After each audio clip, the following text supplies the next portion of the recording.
It's about doing more good. Good morning, everyone. This is Samura, and I'm delighted to welcome you all to today's international seminar on innovative approaches to sustainable development goals for greener future.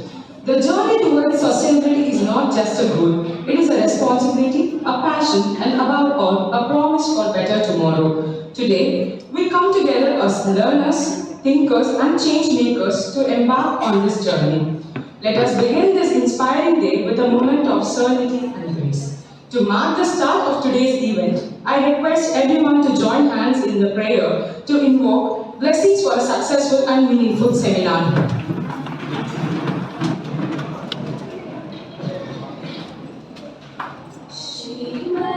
Shri वासवे नगरीश्वरी Parmeshwari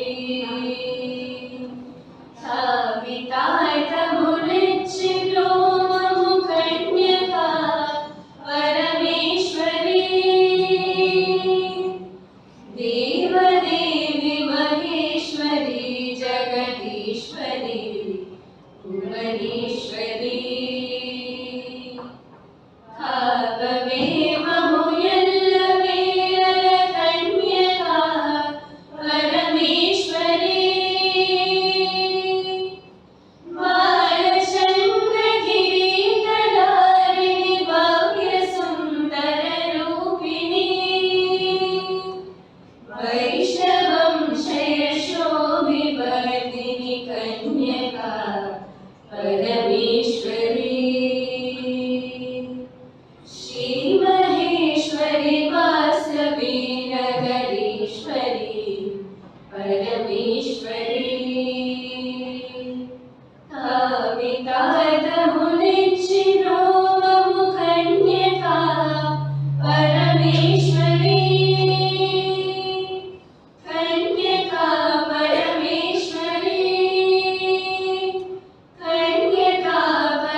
Thank you for the beautiful prayer.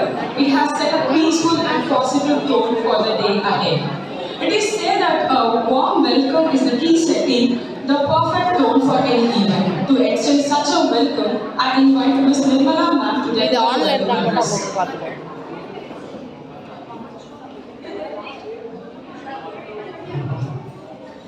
Good morning, everyone.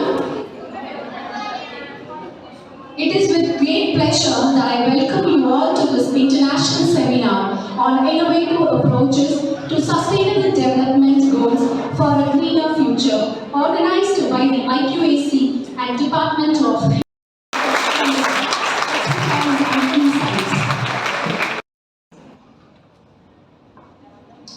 Just a look of department labs. So we have interior design lab as a model we created here so that students will be having direct exposure to apply their skills in here, how to modify our modern house.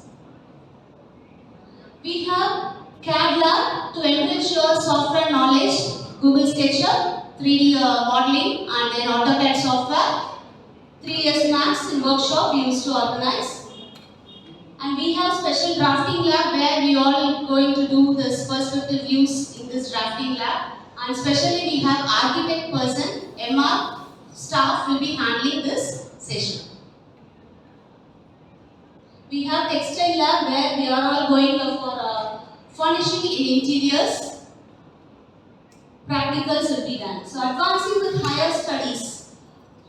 Here for especially PG students, we enriched our syllabus with sustainable design, ergonomics, residential and commercial space design, and students mostly engage in research projects. So that is the main target for the PG students. And our department provides specialized training. Why we want to do PhD, MSc? For getting enrolled in assistant professor role. For that, we are giving special training for UGC NET exam.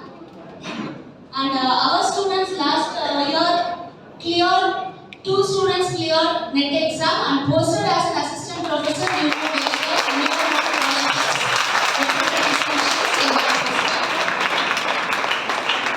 and continuous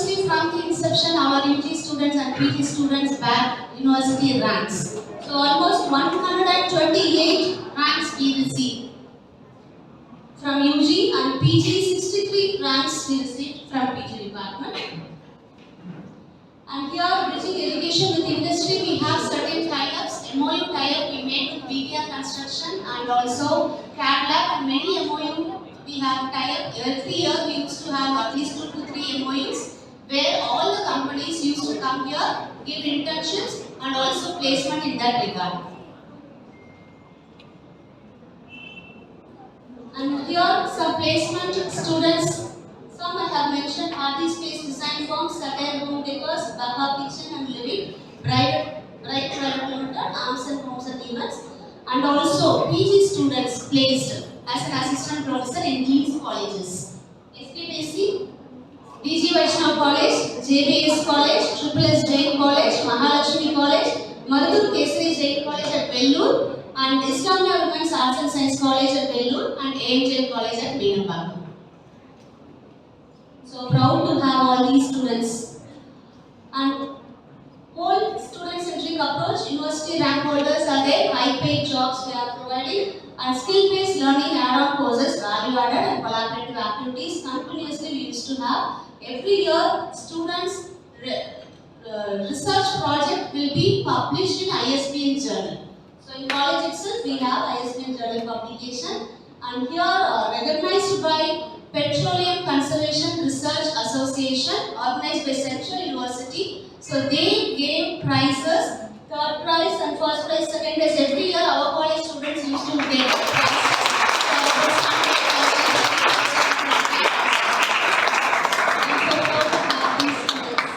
They expose their skills in energy conservation in the wall painting, graffiti art.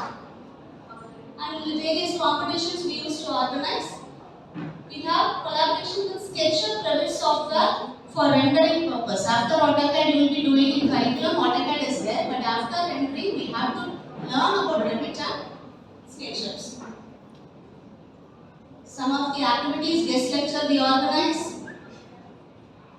And here, Asian Films Color Academy, recently students went there and got hands-on experience for 1 week training. They went and learned. Third year students and also PG students went there last semester. And one of our student, Ms. Supraja, designed a restaurant in EA Mall and executed. There are few testimonials of our class batch who were excelled in their academics, and also some voices of our alumni. Rishabh, can you play? Our own alumni student, one of the alumni came here, was under play also. You can see her face here.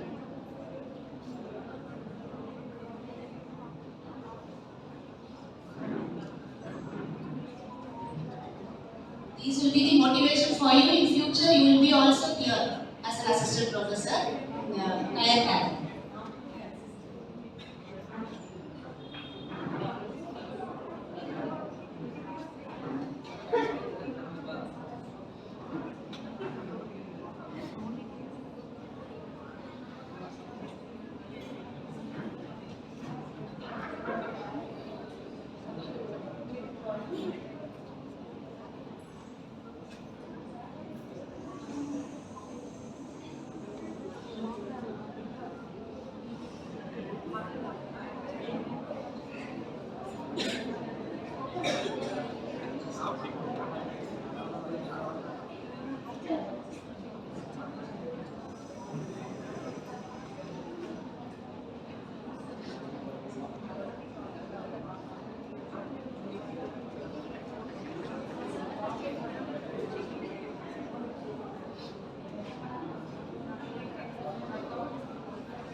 Okay, in between time is there, I will again play that videos of the 4 girls of our student gave feedback and testimony here.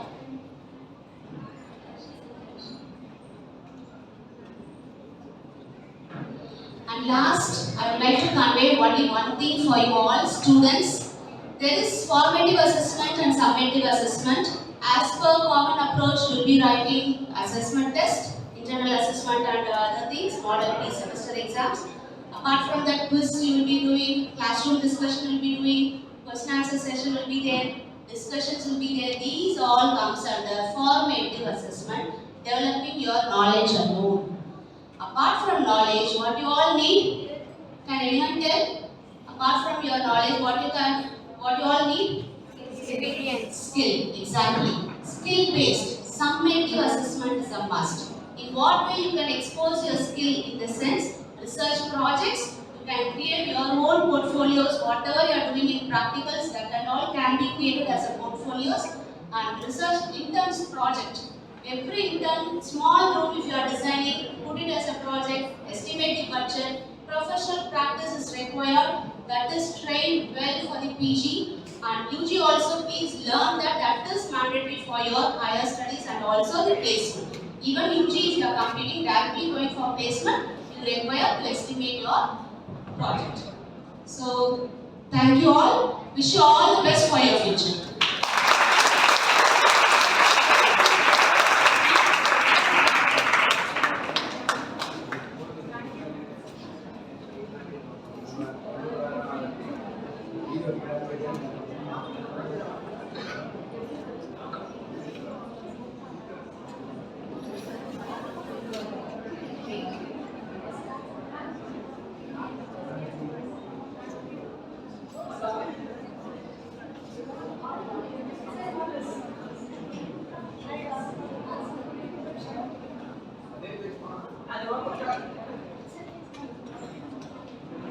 Thank you, ma'am. It was a great overview of the department and its contribution. Behind every impactful change is a visionary and today.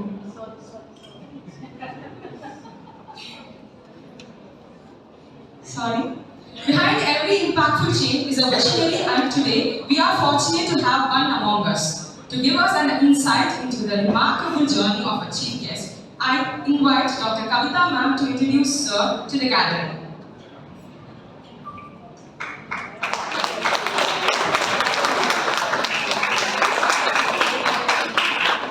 And all present here. I'm greatly delighted to introduce our chief guest, Mr. Prabhakaran Manaraj Ahmed, to this August gathering. Mr. Prabhakaran is a dynamic academic and researcher with a specialization in engineering and sustainable energy. Currently a PhD candidate in chemical engineering at the University of Queensland. This research explores metal oxide-based peroxide materials for water splitting for hydrogen production using renewable energy. He is recognized as a Global Change Scholar 2022 by the Global Change Institute. This is under the University of Queensland. That is, University of Queensland is a venture, reflects the entrepreneurial spirit of the community and committed towards advancing sustainable development. In addition to their doctoral studies, he works as a facilitator at UQ Ventures, inspiring innovation and entrepreneurship, and as a tutor, delivering interdisciplinary energy resources.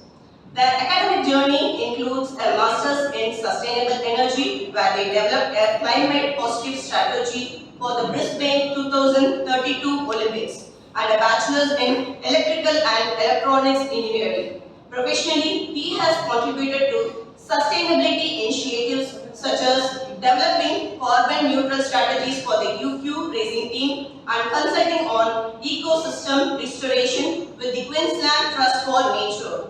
The research output spans topics from methane conversion to climate positive solutions for large-scale events. Mr. Prabhakaran, driven by a passion for sustainable development, innovation, and mentoring future leaders in energy and environmental engineering. Why today's topic is about sustainable development goals? Do you know it? The 2030 Agenda for Sustainable Development is adopted by all United Nations. That is, there are 17 goals. So, main aim of this goal is peace and prosperity for people and the nature, while tackling the climate changes. This is the reason why we are having such a session. And he is one of the known person about sustainability development goals. So we will listen to his words in the forthcoming sessions. Thank you.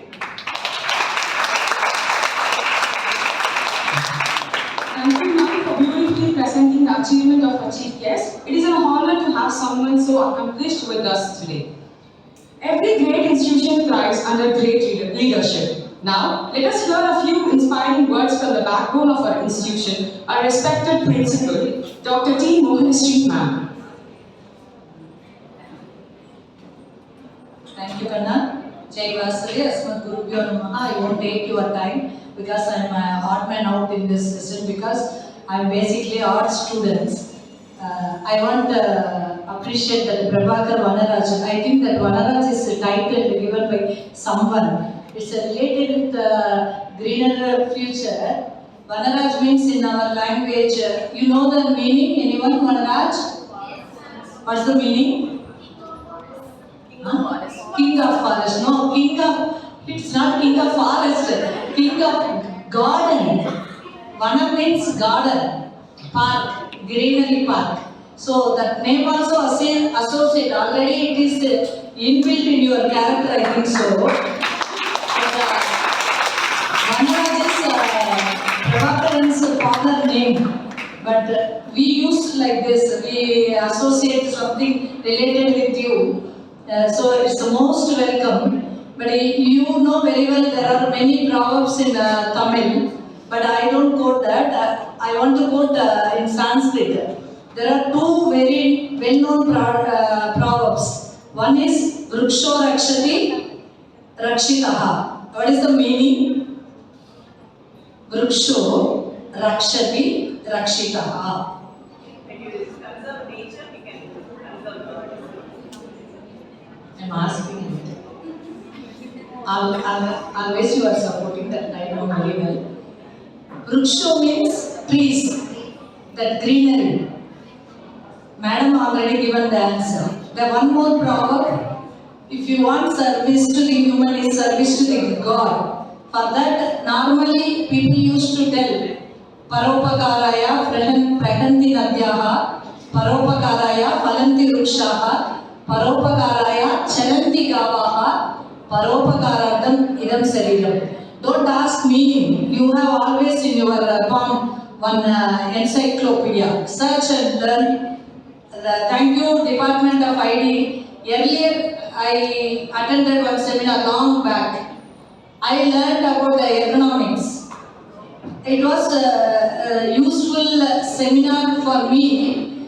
In workplace, the comfortable seating is more important for us to do our job. So this time I am learning something, but every time interior design and decor department used to teach us the basic things for comfort zone. கண்ணுக்கு குளிர்ச்சி, மனசுக்கு குளிர்ச்சி தரும் நீங்க வாழ்க வளமுடன். Thank you, ma'am, for your empowering words. Your thoughts continue to motivate us to reach new heights. It is now time to express our gratitude and admiration for our chief guest. I invite our principal ma'am and our head of the department and faculty members to kindly present the Mandua and memento as a token of respect and appreciation.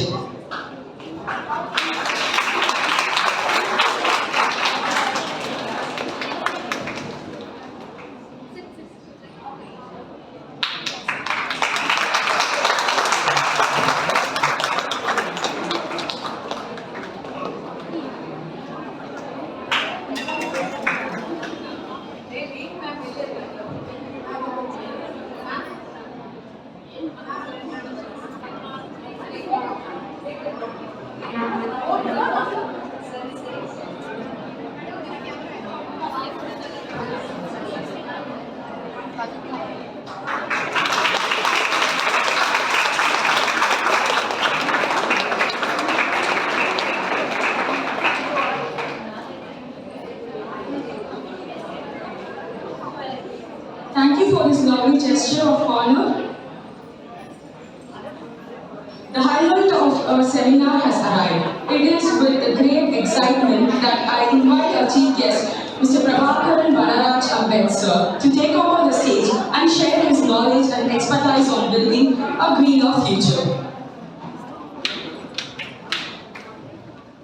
One more I left while designing today our own student here, Ms. Divya, also there in designing the EN project.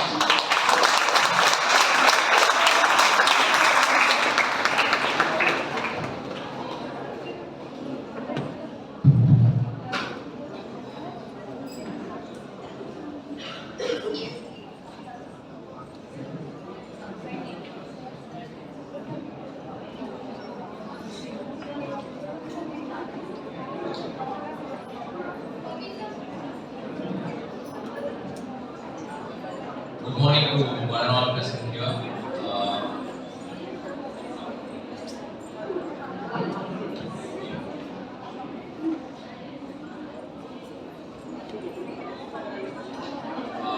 would like to thank the staff for welcoming me here. This grateful event. We'll just get started. I don't want to give a presentation where I speak alone and you don't speak, you just listen to me. I don't want to have that kind of presentation over here. So I want to give one mic to you guys so that you can ask me questions at any point of time. I want to have like an interactive session, okay? So this is not like a theoretical session where we sit in class and teachers come and teach whatever they want and we just keep quiet, right? I don't want to have that session here. I just want to be more interactive. I just want to have questions and have like a common kind of a conversation between students, okay? Am I audible to everyone in the back? Yep, okay. So any point of time, you can just grab the mic and ask me questions. It can be, you can talk in English or you can deliver in Tamil. Tamil also fine, okay? So myself, like I think ma'am gave a good kind of a presentation where I didn't know that I did so much things in my life. I'm just doing my PhD in the University of Queensland, so I'm working in the School of Chemical Engineering. So basically I start, like I did my bachelor's in engineering as usual. Parents force you to join engineering in future, but seeing a course called Decor and everything is kind of new to me, and it's kind of a refreshing thing where people either go to like being a doctor or going engineering. It's a typical Indian mindset people used to say, right? But this one is kind of a different. Here, so in many of like before like all graduates do engineering, come out and then join an IT job and then live their life peacefully. But you're here doing something different from others to make you stand nowhere from everyone. You will reach a greater heights in future rather than going in a usual path where people used to take, right? So I appreciate all the students for taking this course and being different. You will be shining in the society for sure. So I did my bachelor's in engineering, like electrical and electronics. It was like 4 years, and I did it in Sairam Institution, which is in Tamil. So we used to learn things, right? Like I had like 4 maths courses, like M1, M2, M3, and M4. Which is like mathematics 1, 2, 3, and 4. So I wasn't aware why I studied those things. I did like a lot of calculations would be there, doing a lot of maths. I didn't realize at that moment, like when I did my masters, I still didn't recognize or realize why did I study those integrations and calculations. But when I stepped into the research kind of an area, where I came to know what all those integrations mean or differentiations mean. When you're studying right now, all those theory things might not be useful. You might think this is not going to help you anywhere in life. But at some point of life, you would need that. You would know, okay, this was the thing which ma'am told me like several years ago. Like renewable energy would be the future and something. So that's where my area of interest came. So I want to do something different from others, right? So that's why I did like masters and then sustainable energy, which means same like studying about renewable future, how a sustainable future could be. And after finishing Master of Sustainable Energy, so from electrical engineering, what was the future was renewable energy. So when I did my Masters in Sustainable Energy, there are like different energy forms. You might see like solar, wind, hydrogen, and those things came up. So the next form of energy, you use like petrol and diesel in your vehicles, right? So when you put your petrol or fuel in that, you're producing emissions. Like CO2 is like you're spoiling the environment, right? So the next set of future instead of fuel, like EVs, electric vehicles you would have seen, right? You're charging your electric vehicles and cars. So the next sort of energy source is hydrogen. So where it's like petrol or diesel, where you can use hydrogen as a fuel source in your cars and trucks, which just produces water. So you convert hydrogen to electricity and you use that electricity to drive your vehicles, and you just produce water. It's not any harmful to your environment. So that's the future, and that's what my research is about as well. So currently I'm a third year PhD student. Energy sector, everything in Australia comes under chemical engineering. So from electrical, I have to jump somewhere, a new department called chemical engineering, which I don't know any chemical reactions or something. I just started to learn those reactions and I did my PhD, like when I started my PhD. So there's nothing to be afraid of, like jumping from one field to another field.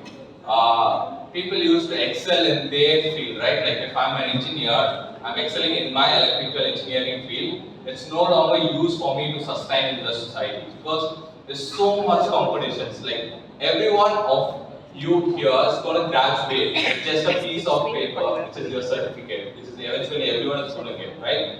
What makes you different? What makes you to stand out? It's all matters in the society. Okay.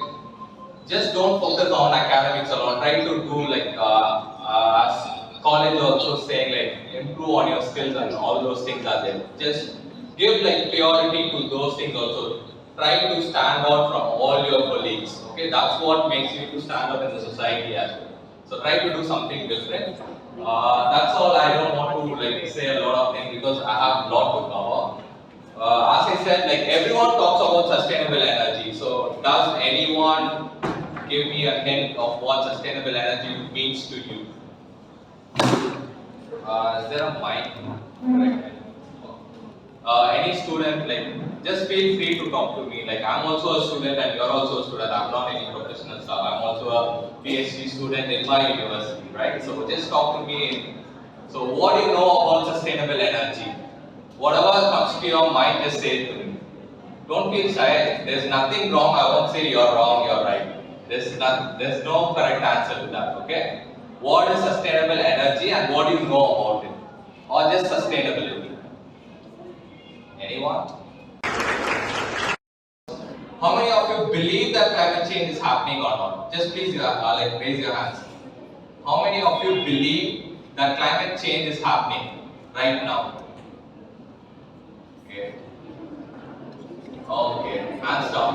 How many of you think it's just business as usual? நான் என் வேலையை பார்க்குறேன், அது பாட்டுக்கு நடக்குது, நான் என் வேலையை பார்க்குறேன் நினைக்கிறவங்க எத்தனை பேர்? பரவாயில்ல, கை தூக்குங்க, it's okay. Like rest of you people who over 10 raise your hands, it's like that, right? So climate change is basically what you're feeling every day, right?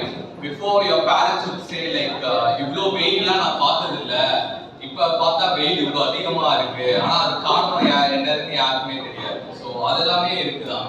So that's what climate change is about, like extreme.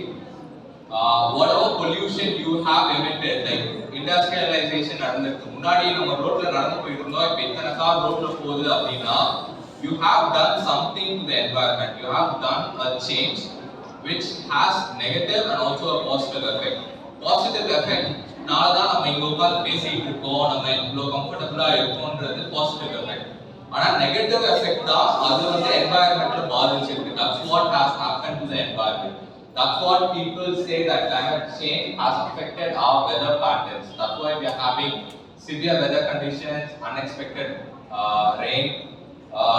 So for example, Solona, like basic all changes which have happened in the climate for the past 50 years been affected by the global warming. Observation of changes in extreme weather like hottest days, and have you heard about Great Barrier Reef? Coral reefs இதெல்லாம் சொல்லுவாங்க. இது வந்து நம்ம இங்க எப்படி நம்ம கிட்ட மலைகள் காடுகள்லாம் இருக்கு, அது நம்மளை பாதுகாக்குதுன்னு சொல்றோம். It gives us resources, food and everything, right? So Great Barrier Reef is kind of a reef where it gives food and everything to the fishes. So it's kind of a mountain inbuilt in the ocean, so which has been affected by climate change as well. Okay.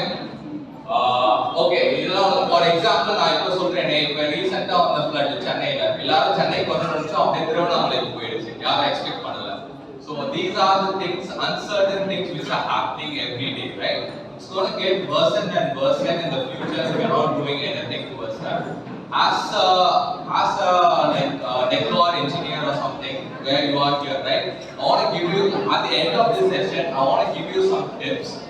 As a person, what I could do is I could reduce those climate change, do something good for the environment. Okay, I just want to leave you with that end note.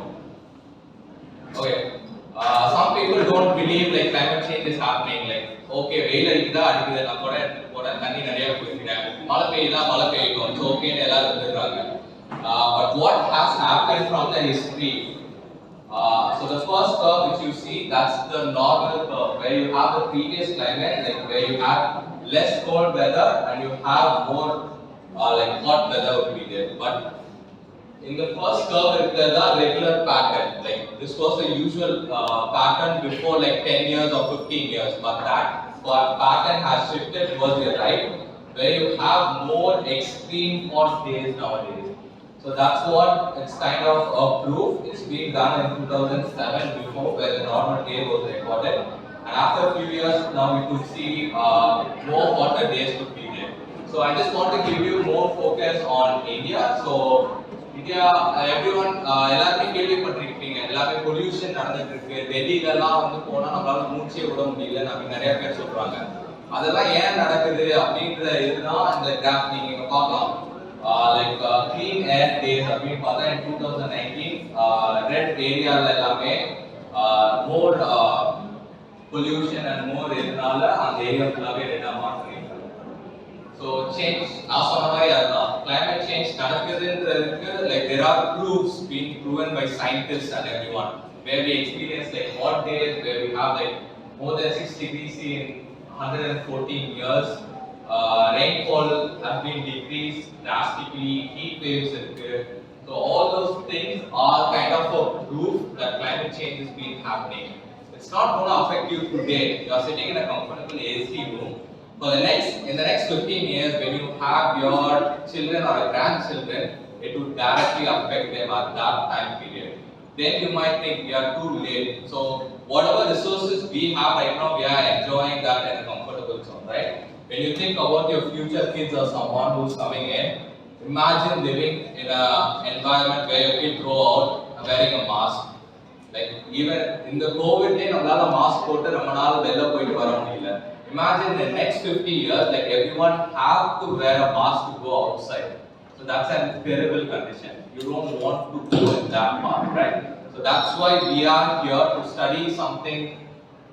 Sustainability is kind of a thing that I want you to have in mind. Like whenever you're designing something, as ma'am said, like economics is kind of a comfort thing, right? And you care about the cost as well, how efficient I can do the costing. I also want to put something in your mind, consider sustainability as well. Consider how you are not going to affect the environment. How comfortable is there is one point.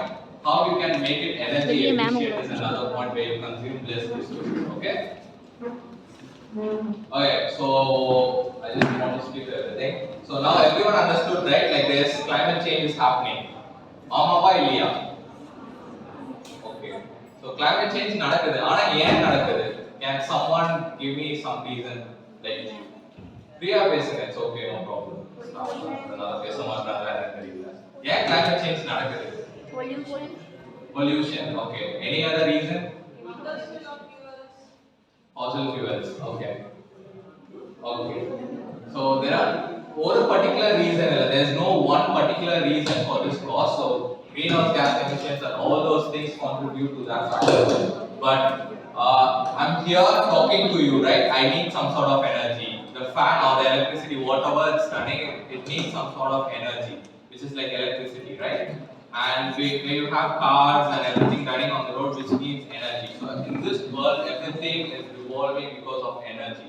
So energy is the main source which people are running towards, and where you consume and where you emit as well.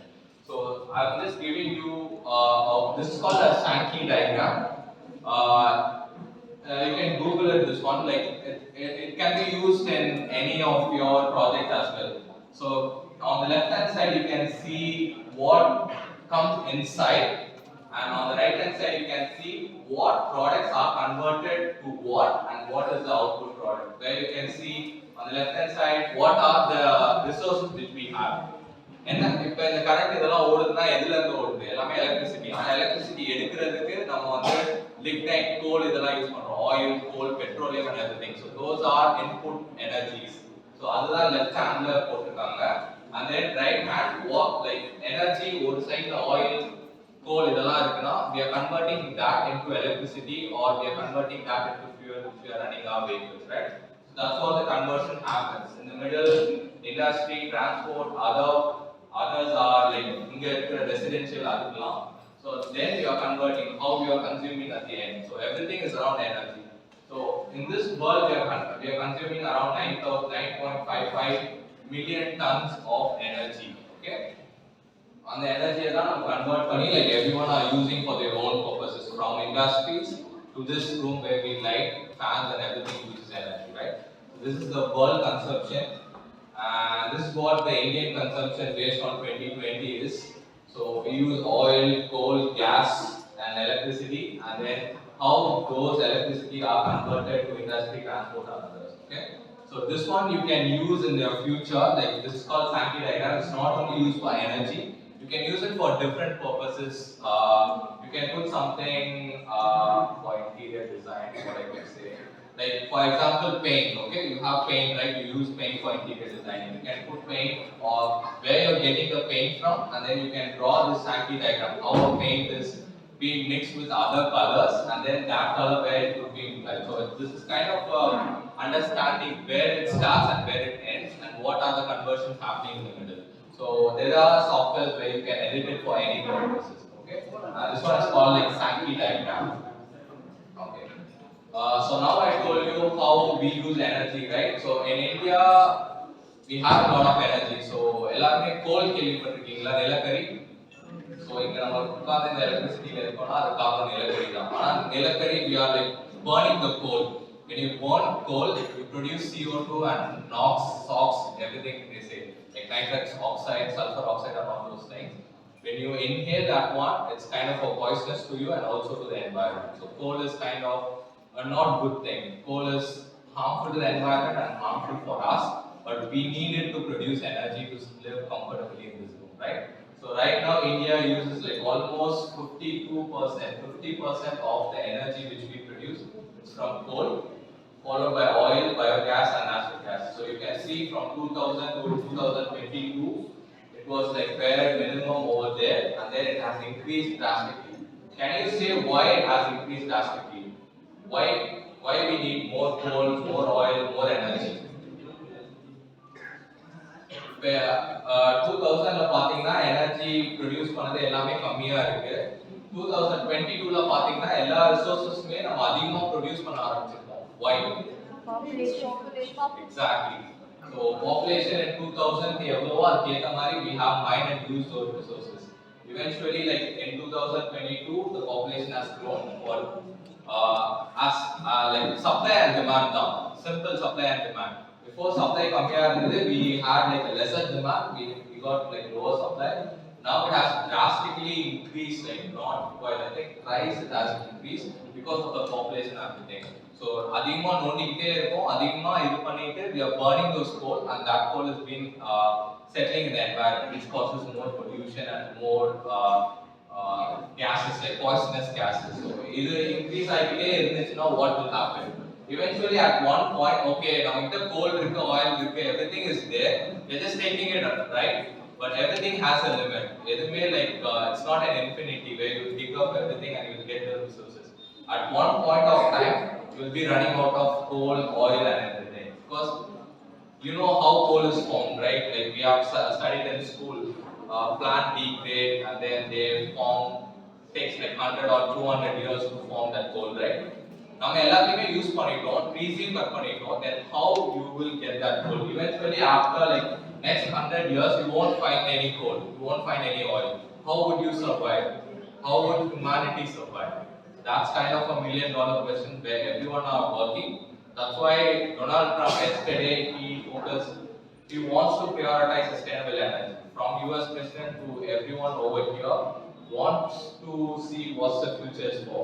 What we are going to give for the future kind of matters right now. Okay? So this is where India lives in. We have like 700 million people have gained access to electricity and நான் சொன்ன மாதிரி அதுதான் கம்ஃபர்டபுளா எல்லாரும் இருக்கும் எல்லாருக்கும் current கிடைக்குது எல்லாருமே லைஃப்ல மேல வராங்க ஒன் ஸ்டெப் அப்படின்னா we are depleting something to step up in life. So it's kind of a stepping stone. You're just depleting something that where you want to live in a comfort zone. That's why like 700 million people have gained access to electricity since 2000. So 2000 ல இந்த electricity மக்கள் use பண்ணதை விட 2002 ல எவ்வளவு 700 billion people வந்து electricity access கிடைச்சிருக்காங்க. So that's what we have consumed so much natural resources. Okay. So globally, so all those energy resources, so now, like all those energy resources, on the other hand, we are using that energy, we are producing emissions. So how much emissions we are producing? So now, so now, like we are consuming coal. So coal is the one which has given a lot of emissions since 2000. 7.4% of global emissions, like 100% emission global are now 7.4% India has been emitting every year, contributing to the global change and all those things. So we have increased 182% increase. So from 2000, 182%. Imagine like 2 times increase, 3 times increase. Now okay, it's like 182% increase in pollution and all those things. So out of that pollution, where this pollution comes from? Okay, people are taking coal, they are getting electricity. So we can see 52.7% is for the comfort zone, where they produce electricity and heat, and the rest is for industries, transport, and all other things. Okay. So எடுக்கிற emission எங்க இருந்து வருதுன்னு பார்த்தா வீட்ல இருந்து தான் அந்த electricity நம்ம யூஸ் பண்ற எலக்ட்ரிசிட்டி ஹீட் கோல் அதுல இருந்து தான் எமிஷன்ஸ் அதிகமா வருது. அதுக்கப்புறம் இண்டஸ்ட்ரீஸ் டிரான்ஸ்போர்ட் இதெல்லாம் இருக்கு. ஓகே. இப்போ நான் சொன்ன அதே கான்செப்ட் தான் அகைன் லெஃப்ட் ஹேண்ட் சைடுல பாத்தீங்கன்னா நோ ஆக்சஸ் இருக்கு ஆக்சஸ் இருக்கா நம்மளுக்கு people இங்க இருக்கிற மக்களுக்கு ஆக்சஸ் கிடைக்க which means like when you give electricity to people everywhere in the world or look and corner in India, you are reducing those access. Like access is being like no access is being decreased, and you can see access is being increased. So when more people consume energy, you are eventually depleting the resources. Where you can see on the right side corner, you can see the population growth from 1900. Drastically, China and India has like population growth has been like peaked significantly, and India may overtake China as the most popular country soon by 2027. So population will be the highest. There's advantages and disadvantages of being like having a highly populated country, right?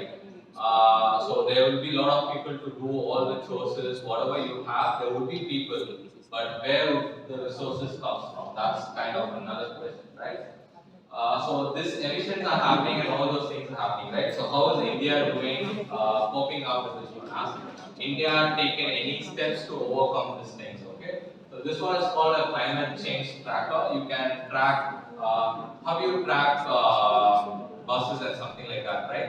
So there is a tracker called climate change tracker, where all the countries' emissions are being monitored now and then, and it gives you a dashboard like this, where how countries are performing. India right now is performing highly insufficient, where whatever steps we are taking, we are too late for that. So we have to cope up in a much faster pace. So net zero target. Have anyone heard about net zero targets? Net zero அப்படினா என்னன்னு கேள்விப்பட்டிருக்கீங்களா? இப்போ நம்ம பார்த்தோம்ல இந்த emissions எல்லாமே எப்படி increase ஆகிட்டே போகுதுன்னு.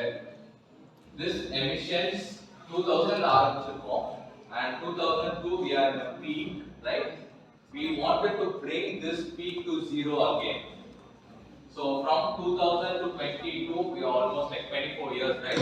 24 years the demand is still increasing. We are not sure whether this is the peak. Eventually we are going to mine all those coals, right? This peak would go up higher as well. We want to bring that peak to zero. So that's what is net zero is about. இன்னும் தெளிவா சொல்லணும்னா இப்போ நம்ம கோல் ஆயில்லாம் எடுக்கிறோம். burn பண்றோம் electricity வருது okay ஆனா இப்போ நான் coal oil எதுவுமே யூஸ் பண்ணாம ஒரு greener way of electricity நான் ப்ரொடியூஸ் பண்ணி இதே கம்ஃபர்ட் ஜோன்ல நான் இருக்கணும்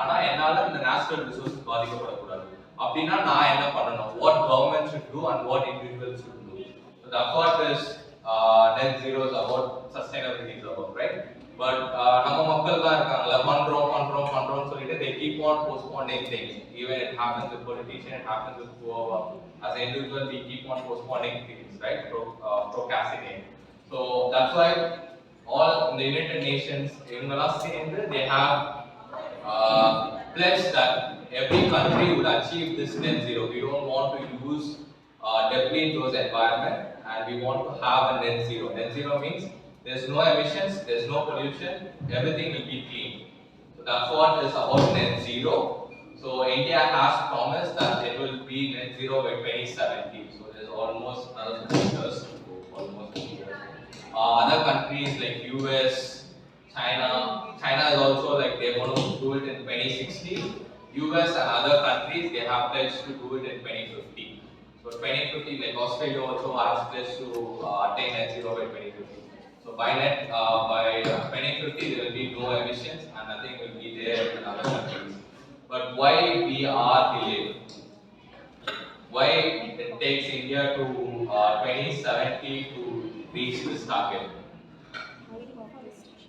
again right answer we are highly populated so being a populated country it's kind of we could say like India would be like more people in the world like nangala Indians appadina solittu like when we go to other countries we would say right so that there are like negative effects which are difficult for government itself to overcome that's what one of the issues is the population and from that population only we are like being delayed to achieve net zero so as I said these are the emissions which we had so can you see a dip over here there's a sharp dip over here and over here can you say why is that dip in the graph என்னன்னா emissions வந்து 1990 ல இருந்து increase ஆயிட்டே இருக்கு நம்ம use பண்ணிட்டே இருக்கோம் அப்படியே increase ஆயிட்டே இருக்கு emissions ஆனா ஒரு இடத்துல மட்டும் கீழ போயிருக்கு ஏன் அந்த இயர்ல என்ன நடந்தது covid so covid was one of the good year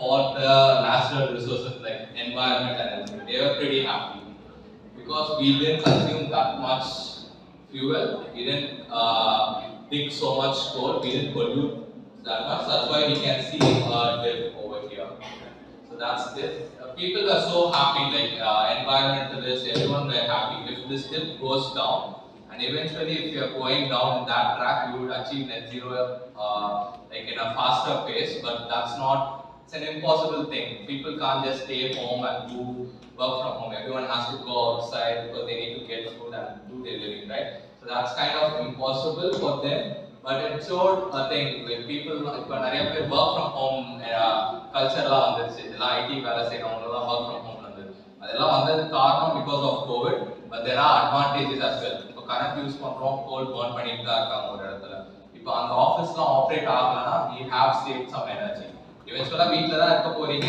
அதுக்கு வீட்ல ஏசி போட்டு ஓவரா இண்டிவிஜுவலா இருக்க போறீங்க but still there was a dip and this work from home culture everything came from this one as well so இப்போ நம்ம போயிட்டு இருக்கிற சூழ்நிலையில இப்போ என்ன டெம்பரேச்சர் பாத்தீங்கன்னா வெள்ள இருக்கிற டெம்பரேச்சர் இருக்குல்ல இந்த 1.5 2.0ன்றது வந்து இப்போ பூமி வந்து ஒரு டெம்பரேச்சர் இருக்கு earth has some temperature from its core right and that temperature would change because of this pollution and everything so eventually earth has a certain limit where whatever you do on the top if you are digging the coal from inside right it's going to affect the heat in the core which would change the earth's temperature which would make it not livable so have you seen Mars or have you seen like movies where like English movies where world would be there and some sort of erosion would happen right like tsunamis and all those things will happen right that would happen if you are crossing certain temperature which is called the 2 degrees C so right now we are at 1.5 degrees C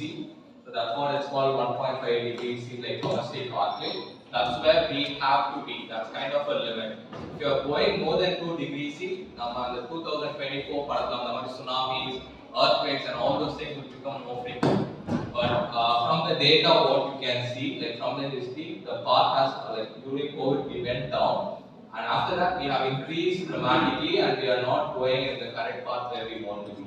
So our path should go down to reach that 1.5 degrees C.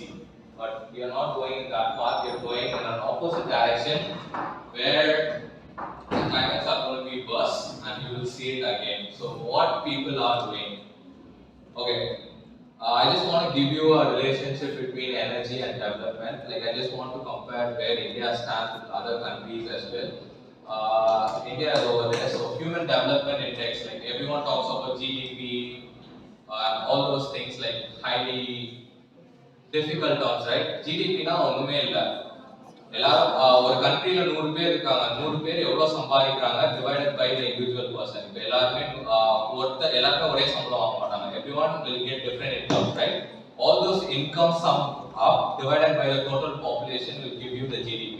So that gives you a common representation. Like if consider this room as a country, each one of you will be having a different income. Total income divided by the number of people here will give you the GDP of this classroom. That's what gives you a comparison between the countries. How rich a country is, it depends on the GDP. That's what people would say.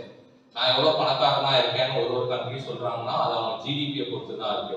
So for example India like human develop நான் next time சொல்றேன். Human development இண்டெக்ஸ்ல India வந்து அங்க இருக்கு, கீழே இருக்கு, இந்தியோப்பியாவுக்கு மேலே தான் இருக்கு. ஆனா மற்ற கண்ட்ரிஸ் லைக் நார்வே, யூஎஸ்ஏ, கனடாலாம் இருக்கு. இப்போ நார்வேயோட ஜிடிபி பார்த்தீங்கன்னா 80,000 யூரோஸ், which means ஒரு ஆளு அங்க வந்து 80,000 யூரோஸ் சம்பாதிக்கிறாங்க அப்படின்னு அர்த்தம். Compared to India, just 2,400 euros தான் சம்பாதிக்கிறோம் ஒரு person. Like I would say, there are how many of you believe India is like a poor country when compared to other countries? India is a poor country. ஏழையான நாடு, நம்ம இன்னும் டெவலப்பே ஆகல அப்படின்னு நினைக்கிறாங்க. Okay, USA வந்து டெவலப்பான கண்ட்ரி நினைக்கிறீங்களா? R like நார்வேவே டெவலப்பான country நினைக்கிறீங்களா? Yes, okay. எல்லாருக்கும் அந்த மைண்ட் செட் இருக்கும். What I would say is, India is rich, Indians are poor. Okay? India is rich, but Indians are poor. Which means, every country has their own resources, right? Australia, why India would rich are Australia and the green vegetations are farming up and there's no vegetation, like limited vegetations are there in Australia. One of the reason is population, which is way less in Australia. Chennai population எடுத்தாலே அதுதான் total population of whole Australia. So அவ்வளவுதான் மக்கள் இருக்காங்க. They are just living on the shores. Abundant of natural resources. Whatever natural resources we have here, almost would be equal to that one. But the population difference makes us a huge difference. We have coal and everything over there. In Australia, mining is a major kind of a source for that country where it thrives. So in the future, coal எல்லாமே எடுத்துட்டாங்கன்னா Australia will be the poorest country in the world. Whatever Kudankulam nuclear power plant கேள்விப்பட்டிருக்கீங்களா? இங்க nuclear power plant, அதோட fuel ஆஸ்திரேலியால இருந்து மைன் பண்ணி uranium அங்க இருந்து எடுத்து இங்க கொண்டு வராங்க. But Australia doesn't have any nuclear energy because have you heard about Chernobyl incident and all those things, right? அதெல்லாம் like hazardous இருக்கு, like drastic பிளாஸ்ட் ஆச்சுன்னா சுத்தி ஒரு 200 கிலோமீட்டர்ஸ்க்கு நியூக்ளியர் பேஸ் இதெல்லாம் வந்து இருக்கு. ஆனா Australia nuclear is ban, but they do mining of uranium. So யுரேனியம்ன்றது ஃபியூவல். இப்போ கார்ல பெட்ரோல் டீசல் எல்லாம் போடுறோம், ரன் ஆகுதுல்ல. So same thing is uranium. Uranium you take it from the ground and then you burn it, you produce electricity, but it produces radioactive things. So Australia has banned using that one, but not mining that one. So we mine it there, and then we transport it to India, so we use it. Everything is easier in India to get approval, right? So it's kind of easier, but we need that. Without that nuclear energy, so nuclear energy is considered to be a cleaner energy because they're not producing any pollution. It's only a radioactive waste which they are producing. So that's how India survives. So this is kind of graph where you can see human development index, எவ்வளவு மக்கள் develop ஆயிருக்காங்க, then towards sustainability and then per ton of CO2. So eventually like in industrialization, முன்னாடிலாம் பார்த்திருப்பீங்க US படத்துலலாம் இந்த fort கார்லாம் கண்டுபிடிச்சிருப்பாங்க, industrialisation நடக்குதுன்னு சொல்லுவாங்க. England and all those things, the English series லாம் பார்த்தீங்கன்னா வரும், like how evolution has happened, like how people were going and cars, chariots and walking. Now they are going in car, right? Everything is being developed during the industrialization. So all the countries were down below. CO2 also was low, human development also was low. Eventually, when the industrialization takes place, we started producing emissions, humans started to develop, but in terms of sustainability, they are going back. So, for example, when you take China, everyone has started from there.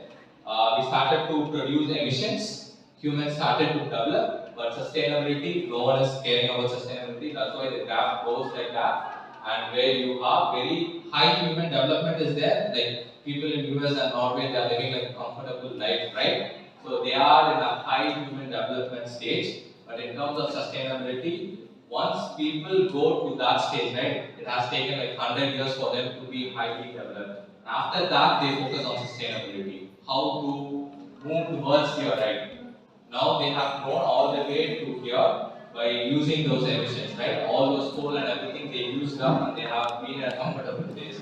But they know that if they are going in the same path of producing more CO2, they will end up somewhere like natural calamities and all those things will happen. So that's why all the countries, like developed countries, are trying to go towards a sustainable future where human development is also there. So India, right now we are there. Whatever we are doing right now, whatever the countries are doing right now, just following up in US and all those developed countries, they are going in the same path. They are not doing something different. அவங்க அப்போ car கண்டுபிடிச்சாங்க, they use those technology and all those stuff.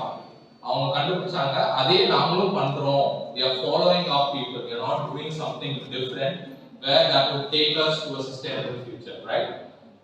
But now everything has been changed. Government initiatives and all those things has come. Instead of going towards the right, what are the measures to be done where we can go up straight, where we have like a high human development index and also have a sustainable future. So this is like an overview which I want to give you, like where we have high human development, but still it's not a sustainable thing, right? Everyone wants to move towards your left-hand corner. So this is what I was saying. So right now, this graph is CO2. Like every year, like have you heard about this Paris Agreement, Kyoto Protocol, and all those things? Somewhere, கேள்விப்பட்டிருக்கீங்களா? The United Nations இருக்காங்களே, அவங்க என்ன பண்றாங்க? So இப்போ எல்லாருமே மத்தவங்க நம்பி தான் இருக்கும். It's like dependent. If I'm doing something good and someone is doing something bad in this world, like at the end, it's going to end up bad for the people, right? So people have like all the countries have joined together, form those UN nations thing, and they come to some sort of agreement. நான் இது பண்ண மாட்டேன், நீயும் அது பண்ணாத அப்படின்னு சொல்றது தான்.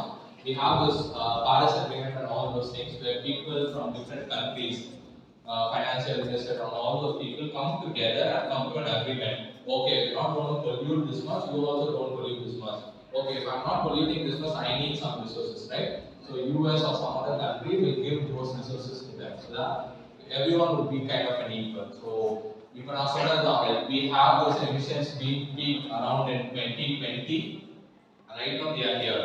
If you're going up again, then it's going to be again, like as I said, tsunamis will be there, earthquakes will be there. But we have to bring these emissions to zero. This is what I said, like 2 degrees C, 1.5 degrees C. We are here at the point where if we don't do something right now, we're going to end up somewhere later. Like it might take, it's already like 2080. Now சொன்னல 2080 ல தான் net zero இதெல்லாம் இது பண்றாங்க. இன்னும் நம்ம delay பண்ணிட்டு போனோம்னா இன்னும் லைக் இதெல்லாம் இன்னும் மோசமா இருக்கும்ன்றது தான் இந்த graph. So what we have to do, it's like the bottleneck emerge versus the pace of change. So we need that change happening right now at the moment. Everyone like studying something, right? We need to do something to the environment. But how could we do that? We'll see it eventually. So sustainable development na enna. So it's like developing the needs of the present without compromising the ability of the future generation to meet their own needs. Which means we have coal and everything. I'm in a comfortable zone right now. Whether my grandkid or the future will get the same kind of comfort without compromising what I've been using right now. So eventually I'm using the coal today, but if it's not there in the next 10 years, how would next 100 years, how would my kid or grandkids child would survive? So that's what sustainable development. Without compromising the comfort or whatever you have right now, you need to do something better for the future generation. So that's what a sustainable development means. Okay. So எங்க இருந்து ஆரம்பிச்சது, where's the starting point? I think it's like the first where the countries gathered together and started was UN Millennium Development Goals, which was done in 2000. So their target is to reduce poverty, give action to inequality, and all those things are the measures. So they have 5 goals which they achieved in 2015. There are challenges. So this is not இது வந்து ஒரு கண்ட்ரிக்கு மட்டும் இல்ல, எல்லா கண்ட்ரியும் சேர்ந்து நான் உங்களுக்கு ஹெல்ப் பண்றேன், இப்போ பாவர்ட்டிலாம் போயிடுச்சுன்னு சொல்றாங்கல்ல. ஸோ 2000ல வந்து எத்தனை பிச்சைக்காரங்க நிறைய பேர் வெளில இருந்திருப்பாங்க உங்களுக்கு தெரியும். இப்போ நம்ம ஒரு கம்ஃபர்டபுள் ஜோன்ல இருக்கோம் அப்படின்னா நம்ம இங்க உட்கார்ந்துட்டு இருக்கோம், எல்லாம் நடக்குதுன்னு நினைச்சிட்டு இருக்கோம். பட் ஆனா யூஎன்ல ஒரு பேச்சுவார்த்தை நடத்தி அது இப்போ நம்ம இருக்கோம், இப்போ ஒரு கம்ஃபர்டபுள் ஜோன்ல இருக்கோம்னா இந்த இதெல்லாம் தான் காரணம். யூஎன்ல ஒரு இது பண்ணி countries help each other, supply things, help with each other, eradicate poverty and all these things. I can see that we have a women's college here, right? Imagine like 10 or 15 years ago, women weren't given the rights to have the education, right? Everything has been changed now. Earth has been like evolving. People also starts to evolve that equal rights should be there for women and men as well. So that's all being implemented in this Millennium Goals. And the challenge in India, why we are like Africa and all those countries are, as I said, it's all about population, right? They don't have the facility. So uneven progress was there. Many areas sufficient couldn't reach that much efficiently. So from this only the sustainable development goals came in. So in 2015, once the Millennium Goal, everything was reframed. Like all the countries came at 2015 and then checked where we are right now. Have we achieved that poverty rate? Have everyone been eradicated from poverty? And then they developed, this is not enough, we couldn't reach much. So from the UN Millennium Goals, in 2015, they want to transform 2030 Agenda for Sustainable Development. So that's where SDGs came from. So they want to have a more, so in that area, the UN Millennium thing, they just focused on 5 areas, right? It doesn't have any natural things at all. It's all about humans because human needs development. Poverties and all those things are there. We need to come out from that zone to a good zone where you can focus on nature and all those environment things are there, right? So that's what UN decided and they came up with for the people, for the planet, prosperity, peace and prosperity. So that's what they want to focus. Before the UN Millennium Goals was just human centric. How to bring a human from poverty, like if people are suffering from disease, we want food, how to overcome from that. So now we are in a zone where most of the people have overcome that thing, where we have vaccines and all those things, polio vaccine, developed biology. We are in a zone where diseases can be eradicated, diseases can be treated, but still we didn't focus on nature once, right? So that's why SDG came up in 2030 with 17 goals, which focuses on all the areas. The first thing is starting from the previous one, no poverty. யாருமே பசியில இருக்க கூடாது, எல்லாருமே இது பண்ணணும், zero hunger, யாருமே பசியில இருக்க கூடாது, அந்த சொன்னதுதான். Then first line இருக்கிறது பாத்தீங்கன்னா it's a basic human need. எனக்கு வாழ்றதுக்கு தண்ணி, சாப்பாடு, வீடு இருக்கணும்னு எல்லாருக்கும் that's a human need, right? So that's the need which comes under like all the first 6 things. And another important thing is gender equality. So even US Trump இருக்காங்க, எல்லாருமே இருக்காங்கன்னா, even if a female president is there, her salary is less when compared when a male president comes in. It's happening in that higher level. So local சொல்றதுக்கு எதுவுமே இல்லை. ஒரே வேலை தான் பார்க்குறாங்க பொண்ணும் பையனும்னா, பையனுக்கு அதிகமாக சம்பளம் கொடுக்குறதும் பொண்ணுக்கு கம்மியாக சம்பளம் கொடுக்குறதுன்றது it's unfair.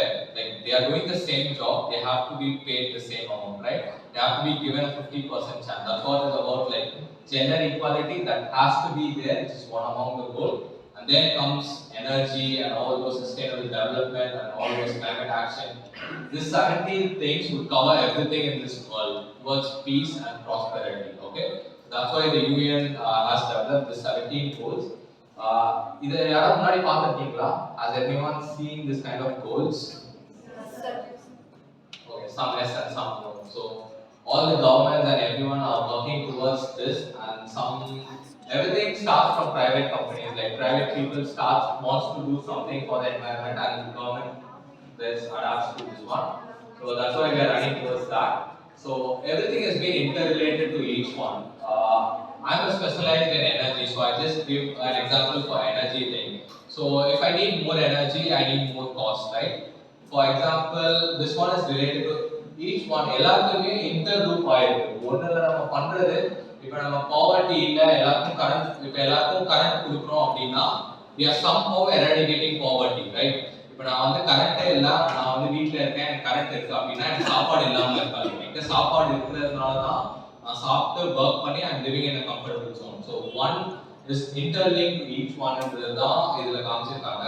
In terms of energy, when you have energy, like a cleaner energy, I'm not saying the coal energy. When you have cleaner energy, it would enable all those factors. எல்லாமே cleaner இருக்கு பாத்தீங்களா? ஒரு energy இருக்கிறதுனால if you are focusing on energy, like sustainable energy, it would increase, it would have a positive impact on all other factors. But it also has a negative effect on hunger. Okay, எனக்கு clean energy தான் priority. நான் clean energy நோக்கி தான் ஓடிட்டு இருக்கேன், எல்லாருமே ஓடிட்டு இருக்கோம் அப்படின்னா why no hunger மட்டும் ரெட்டா இருக்கு? பார்க்கலாம். இது வந்து எனர்ஜி பேஸ் பண்ணி எனர்ஜி இருக்கிறதுனால clean energy இருக்கிறதுனால எனக்கு வந்து all good outcomes are there on the right hand side. It gives a good effect. But on the left hand side, you can see it have a negative effect on no hunger. Why? யாரா சொல்ல முடியுமா? எனக்கு clean energy இருக்கு, ஆனா அதே சமயம் பசி இல்லாம இருக்கிறவங்களும் அதிகமாயிட்டே இருக்காங்க. ஏன்? ஓகே, இப்போ நான் வந்து clean energy தான் பண்ணுவேன் அப்படின்னு சொல்லிட்டு like people or agriculture farmers, they want to adapt to a sustainable kind of farming. So sustainability can be implied in all the areas, from farming to colleges to any institutions. Sustainability can be implied. Same thing, if agriculture wants to be a sustainable agriculture, imagine like you need tractors and all those things for farming, right? If government puts in policy that you can't use petrol or diesel to run your tractors or something, then eventually you are not going to fit with the sustainable practices. You're going to go outside of that, but you are eradicating hunger and poverty. இப்போ எனக்கு சாப்பாடு வேணும், ஆனா அந்த சாப்பாடு எந்த சோர்ஸ்ல இருந்து கிடைச்சாலும் எனக்கு பரவாயில்லன்றது தான் இது. ஏன்னா இப்போ நான் எனர்ஜி ஃபோக்கஸ் பண்ண ஆரம்பிச்சிட்டேன், எனக்கு வந்து க்ளீன் எனர்ஜி தான் வேணும் அப்படின்னு சொன்னா க்ளீன் எனர்ஜி எடுத்துட்டு போய் நான் ஃபார்மர் கிட்ட சொல்ல முடியாது you use only clean energy. ஏன்னா அவர் வந்து அவ்வளோ காசு போட்டு க்ரீன் எனர்ஜி இது பண்ணி அவர் ஃபார்மிங் பண்ணாருன்னா it's good for the environment.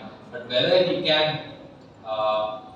Supply for the டிமாண்ட்ன்றது பிகர் கொஸ்டின். ஏன்னா அவரால் சஸ்டைனபிளாக ஃபார்மிங் பண்ணி என்வாயர்மெண்ட்டை பாதிக்காம like for example fertilizers hybrid பிளான்ஸ்லாம் இப்போ பார்த்துருக்கீங்க, இவ்வளோ டன் கணக்கில் நம்மளுக்கு பாப்புலேஷன் இன்க்ரீஸ் ஆக டிமாண்ட் இன்க்ரீஸ் ஆகுது, ஃபார்மர்ஸும் ஃபர்டிலைசர்ஸ் இதெல்லாம் யூஸ் பண்ணுறாங்க. இதெல்லாம் யூஸ் பண்ணாமல் நீங்கள் ஃபார்ம் பண்ணி கொடுங்க அப்படின்னு சொன்னால் அவங்களால எப்படி ஃபார்ம் பண்ணி தர முடியும்? So we have to compromise on one part to have another part, right?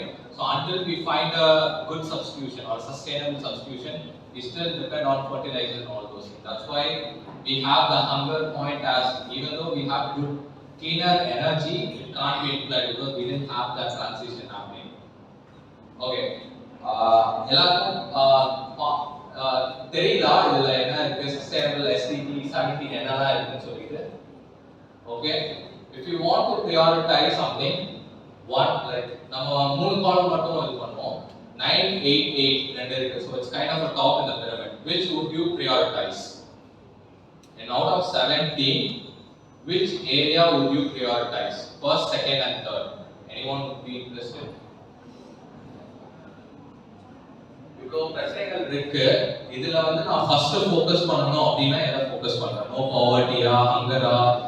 ஏன்னா இது நான் இப்போ சொன்ன மாதிரி everything is interrelated to something. So which area which I focus, like as an example I said, right, energy, if I focus on energy, I'm getting positive outcomes in some other area but a negative income in poverty because it affects agriculture, right? So I want to give you a chance where you want to pick one of among the 17 which would give a positive impact? Which would you give priority? There's no right or wrong answer. Mike? Tell any number which you are going to change. As there is smart cities and communities, you are the interior design students, you can change the city and community, right? Yeah, it's there. Urban development too. The sector sustainable cities and development. Would you prefer that? பரவாயில்ல சொல்லுங்க ஃப்ரீயாக மைக்கில் எது number மட்டும் சொல்லுங்க.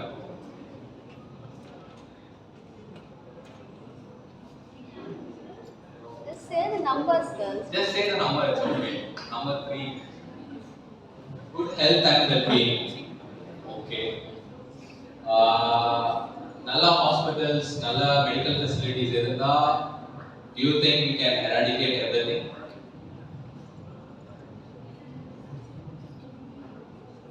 Because still food is there, life on earth is there, and all those things are there, right? Because there's no right or wrong thing. Like it depends individuality, right? Because there's no right or wrong answer that. I'm coming from energy sector. I know all about energy, how it impacts, right? So from your experience, what it could be? There's no right or wrong answer. It would vary depending on people. She said hospital or something because she might have seen people suffering, right? They need a good health care. Because healthcare is another big question because of pollution and everything. Disease now வந்துட்டே இருக்கு எல்லாரும் 70s 80s case எடுத்துறாங்க. So which is another factor as well. Okay, pollution like increase ஆயிட்டு இருக்கு. இருக்கிறோம் almost செத்துறோம்ன்ற மாதிரி like timeline doesn't matter. நான் போற போக்குல போயிட்டே இருக்கேன்னு சொல்றது. But people when you see people suffering there's another important thing, right? Any other options for quality education? Okay, nice. Education is now like same thing. Like if I'm speaking here because of my education, right? I'm passing on my knowledge and everything. That's also kind of an important factor, I would say. Any other numbers? 11. Sustainable cities and communities. This is your area where you want to focus, right? Okay, we'll move on. I think we're running out of time. So everything is interrelated to everything. Like wherever field which you're working in, people have to prioritize that which has a good feedback on each other. So this is what this exercise is about. So energy na and affordable energy and clean energy na master marida. The goal idella irukku appadina. So by 2030 இன்னும் நிறைய இடத்துல current வராம இருக்கு. India is 100% connected, 100% electricity இருக்குன்னு government has been doing all those propaganda and all those things are there. So which means Indiaல எல்லா look and corner villages in Kanyakumari till Jammu and Kashmir is being connected to electricity.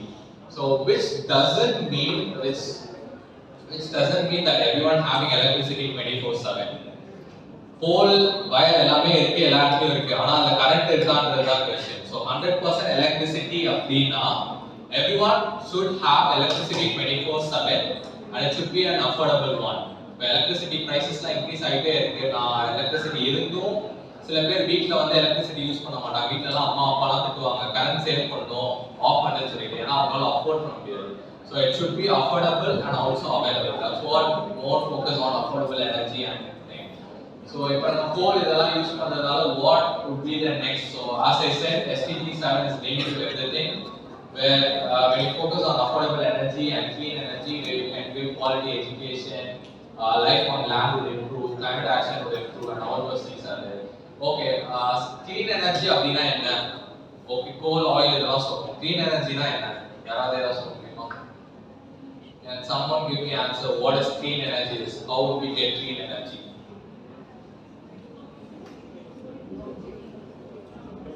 Clean energy? No pollution, but how would you produce that clean energy? Clean energy.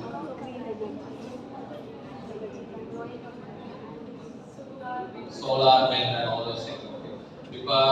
We could have seen in news articles and all those things, right? Adani, Ambani's are investing in billions on billions of dollars in solar panels and wind energy. Why? They are billionaires. They know what the future is and they want to invest in that. That's what everyone are doing. It's renewable energy sources. So that's what is cleaner energy. But why we are not able to get that cleaner energy? Expensive. So if I want to produce 1 kilowatt of energy to run this room, it would cost me like 1 unit of electricity is like 100 rupees, right? Like electricity will be every region areas. So if I clean energy solar in the room run, it would cost around like twice our price. So it's kind of expensive right now. We need that much energy because coal and everything you just dig up, it comes out and you are already well-known kind of technology. You are converting that into electricity, right? But for solar and wind, you are depending on the nature. So before you were depending on the nature, but this one is kind of changing every time. So solar and everything depends on the sun, depends on the wind and everything. So that's what this clean energy is about. And with clean energy, the advantage is there's no technicalities involved. You are taking the coal, you are burning it like 800 degrees C. For 25 degrees C, room for 800 degrees C, low temperature. You need that much energy to convert one form of fuel to another one for your comfort. But with renewable energy, it's kind of easier. Where you have solar panels, it's kind of safer. It sits in the sun. You can even touch it, right? It just converts electricity directly. Like whatever the solar rays are coming, just converts into electricity and you can use it. But still, we need storage is another factor. Have anyone duct oven கேள்விப்பட்டிருக்கீங்களா? So, இப்போ வந்து நம்ம கிட்ட facility இல்ல. We don't have that much solar panels and all those things, right? So solar panel like morning when sunlight is low, you are producing less electricity.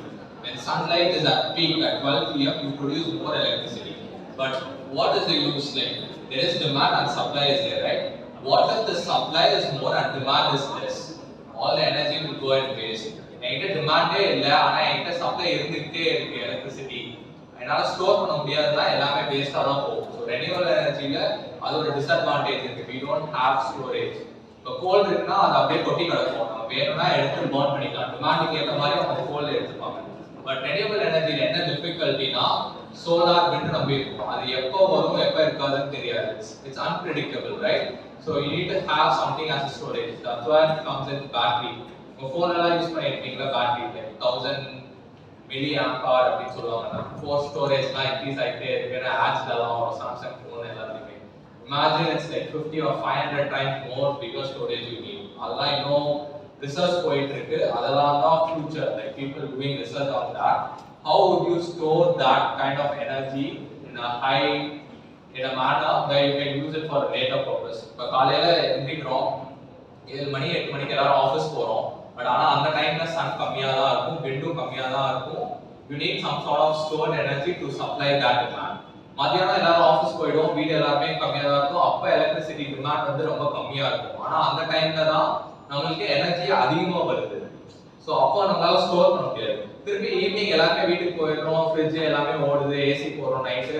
திருப்பியும் energy demand அதிகமாயிட்டு ஆனா night டைம்ல solar போயிடும், விண்டு மட்டும் தான் இருக்கும். So விண்டை மட்டுமே supply பண்ண முடியாது. ஸோ அதுதான் டக் ஓவன்றது. காலையில இன்க்ரீஸ்டா இருக்கும் டிமாண்ட், மத்தியானம் டிக்ரீஸ் ஆயிடும், திருப்பி இன்க்ரீஸ் ஆயிடும். ஈவினிங் வந்து காலையில விட எல்லாத்தையும் அதிகமாயிடும். ஸோ இதுதான் டக் ஓவன் சொல்லுவாங்க எனர்ஜி சிஸ்டம்ல. So to address that duck curve, duck மாதிரி இருக்கிற கர்வ் வந்து ஃபிளாட் ஆகணும். எனக்கு எப்பயுமே எனர்ஜி இருக்கணும், நான் எப்பயுமே சப்ளை பண்ணணும். அதை எப்படி ஸ்ட்ரெயிட் ஆக்குறதுன்றது தான் one of the sustainable energy development goals. Energy store பண்றதுக்கு என்ன வே இந்த மாதிரி தான் இதுல போயிட்டு இருக்கு. ஸோ எனர்ஜி இம்ப்ரூவ் ஆனா இதெல்லாம் இம்ப்ரூவ் ஆகுதுன்றது தான் இதோட example. So how to energy access improve gender equality. இப்போ முன்னாடிலாம் வீட்டில் இப்போ எங்க எல்லாருமே நம்ம வீட்டில் அம்மா எல்லாருமே ஒர்க்கு போறோம். இப்போ imagine like 10 or 15 years before அவங்க என்ன பண்ணிட்டு இருப்பாங்க, சாப்பாட்டுக்கு குக் பண்ணணும்னா they need firewood, right? காலையில் போயிட்டு எல்லாரும் firewood இருக்கா அப்படின்னு தேடிட்டு இருப்பாங்க. ஸோ அதுலேயே ஒரு டிஸ்கிரிமினேஷன் வருது. ஏன்னா லேடிஸ் தான் வந்து போயிட்டு அந்த மரம் கட் பண்ணணும், எல்லாம் பண்ணணும், அவங்களுக்கு லைக் டைம் இல்லை, வீட்டில் தான் இருக்காங்க, மென் தான் ஒர்க்குக்கு போகணுன்றது இருக்குது. ஆனால் இப்போ எல்லாருமே கேஸ் குக்கிங் வந்துருச்சு, வீட்டில் வந்து மைக்ரோவேவ் வந்துருச்சு, டெலிவர் பண்ணுறதுக்கும் ஆளெல்லாம் வந்துட்டாங்க. ஸோ அவ்வளோ தூரத்துலேருந்து இங்கே வந்திருக்கோம், which are given like equality, gender equality to women's from where you, like, people were searching for firewoods, like women were searching for firewood, now sitting in an IT company doing a job equal to men because of all those energy and all those developments being done. So SDG 7, wherever you are working in, one factor has a positive impact on other factor as well. So just keep on mind one. So where are we on track? Okay, எல்லாருக்கும் current கிடைச்சிருச்சா இந்த உலகத்துல அப்படின்னு பார்த்தா still we are not, like people 759 billion people are still unconnected to electricity and 2.6 billion people cooking எதுவுமே இல்லை. Like India, some parts of India still எல்லாருமே வில்லேஜ்லாம் போனீங்கன்னா இன்னும் government scheme has come where they give free cylinder for the first time. Like Modi's government has given a lot of incentives and all those things, right? But first time, like imagine something given for free for the first time, you're getting it and you're using it. When you want to refuel that one, like cooking gas price la 1300 போயிடுச்சு. Imagine like a people, a vendor who's sitting outside and selling fruits, is getting the cylinder first time for free. Whether he has that income to refuel that gas every time once it's over, whether he can afford that 1,000 rupees for him to refuel that again. For example, இங்கேயே சொல்றோம், ஊர் கிராமத்துல எல்லாம் போனா 1000 இப்பெல்லாம் 100 ரூபாய் அதெல்லாம் சொல்றாங்க. 1000 ரூபாய்க்கு ஒருத்தர் வந்து கேஸ் ரீஃபில் பண்ணணும்னா அவங்க கஷ்டம். So imagine in other countries as well. So giving it for the first time for free is a good thing where you have access to that. But whether people can use it again and again, whether people can afford that one. Living வந்து எல்லாருக்கும் வந்து ஏறி இருக்கா, அவங்களால afford பண்ண முடியுமான்றது another factor this government has to look into as well. So as I said, so இதெல்லாம் தான் like இதுல இந்தியா ஸ்டில் இருக்கு, நம்ம பார்க்கலாம் இந்தியா like 6th 7th இருக்கு. So அந்த இதுல 56 billion people இன்னும் வந்து without electricity access இல்லாம தான் இருக்காங்க. So நான் சொன்ன மாதிரி எல்லாத்தையும் பில்லர்ஸ் கரண்ட் எல்லாம் வயசுல போயிட்டு தான் இருக்கு. ஆனா கரண்ட் இருக்கான்னு பார்த்தா கரண்ட் இல்லை. ஸோ வி ஆர் ஸ்டில், மற்ற கண்ட்ரிலாம் இன்னும் பவர்ட்டியில் இருக்காங்க. ஆப்பிரிக்கன் கண்ட்ரிலாம் பார்த்தீங்கன்னா இன்னும் பவர்ட்டியில் இருக்காங்க, நியூஸ்ல தான் பார்ப்போம். ஆனா நம்ம நினைச்சிட்டு இருக்கோம் we are far better improved from them being a developed country, but still we are in a zone where we don't have electricity access 24/7. You can see it from this graph. Moving on next. So இதெல்லாமே அதான், like we are falling short apart.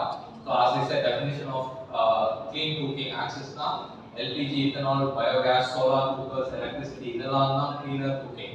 மற்றதெல்லாம் போனால் improved cooking இதெல்லாம் இருக்கு. So we need kind of a cleaner cooking in the future. So energy ரெண்டு விதம் தான், ஒன்று fuel யூஸ் பண்ணுறது electricity, இன்னொன்று clean cooking இதெல்லாமே தான் access பண்ணுறது. ஸோ இதெல்லாம் தான் என்னோட ஸ்டடி. ஸோ இதெல்லாம் தான் பேரியர்ஸ், என்னெல்லாம் பேரியர்ஸ் இருக்கு, முன்னாடிலாம் இது பண்ணாங்க, இப்போ ஸ்டவ் டயர் 5 வரைக்கும் இருக்கு. என்னெல்லாம் பேரியர்ஸ் இருக்கு, பாலிசியில் பண்ண முடியுமா, ஃபைனான்ஸில் பண்ண முடியுமா, ரிசர்ச் அண்ட் டெவலப்மெண்ட் தேவையா அப்படின்றது. ஸோ இதுதான் என்னோட தாட்ஸ் அபவுட் ஜென்ரல் இது.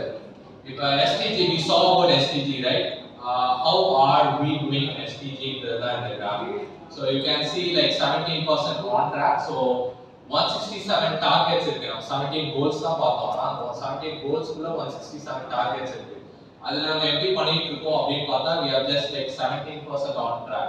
Rest of the thing we are just working and then 17% we didn't do anything. So we are still doing that progress, but the progress is way too small. We're not sure whether we will be able to achieve those targets by 2030. That's what this graph shows you about on each SDGs. So achieving SDGs நம்ம எப்படி achieve பண்ணலாம் பார்த்தா it has to be done from the policies and government and all those things. Okay, these are like bigger scale levels, whatever given here, or like bigger scale, bigger level. As an individual, நான் இந்த ரூம்ல உட்கார்ந்துட்டு இருக்கேன். As an interior designer, what I would do in the future, நான் பண்றேன் ஒரு design பண்றேன் அப்படின்னா நான் என் சைட்ல இருந்து என்ன பண்ணலாம் என்வாயர்மெண்ட்டுக்கு, என் ஃபியூச்சர் ஜெனரேஷனுக்கு நான் என்ன பண்ணலாம்னா நான் சொன்னதான் சஸ்டைனபிள் திங் கன்சிடர் பண்ணுறோம். எப்படி பண்ணுறது அப்படின்னு எல்லாம் யோசிப்பீங்க. If you are designing something, have you heard about energy efficiency in your terms? இப்போ இன்டீரியர் டிசைன் பண்ணுறீங்கன்னா காஸ்ட் எல்லாம் ஒரு ஃபேக்டர் சொல்கிறாங்க, ரைட்? இப்போ நான் எனர்ஜி எஃபிஷியண்ட்டாக ஒரு இன்டீரியர் டிசைன் பண்ணுறேன் அப்படின்னா has to conserve energy, conserve cost, and all those factors are there, right? So everyone has to have that knowledge of sustainability and what is energy efficiency is about. So if I'm designing a corner where I want to put a fridge in, right? On the corner நான் fridge வைக்கணும்னு முடிவு பண்ணிட்டேன் அப்படின்னா there are like 3 corners here. Like imagine people used to keep it in a corner where it's like 4 corners. But on a 4 corners of the fridge vacha, the pinadi the heat emit ஆகி it causes inefficiency in that system. When you are recommending goods for your household, right, when you are designing, நீங்க போய் வாங்குறீங்க கூட்ஸ்லாம் பார்க்குறீங்க like 5 star 4 star ரேட்டிங்லாம் போட்டுருக்காங்க. அதை பற்றி யாருக்காவது தெரியுமா ஏன் அந்த ஸ்டார் ரேட்டிங் போட்டுருக்காங்கன்னு? So if you go to shops, there are like appliances and all those things, right? There you can see 2 star, 3 star. Now we have like 5 star rating, right? What it means? Conservation of energy, how efficient a product is. So there are research and development going on at the one end where they want to bring an efficient product to the market where people can buy it, right?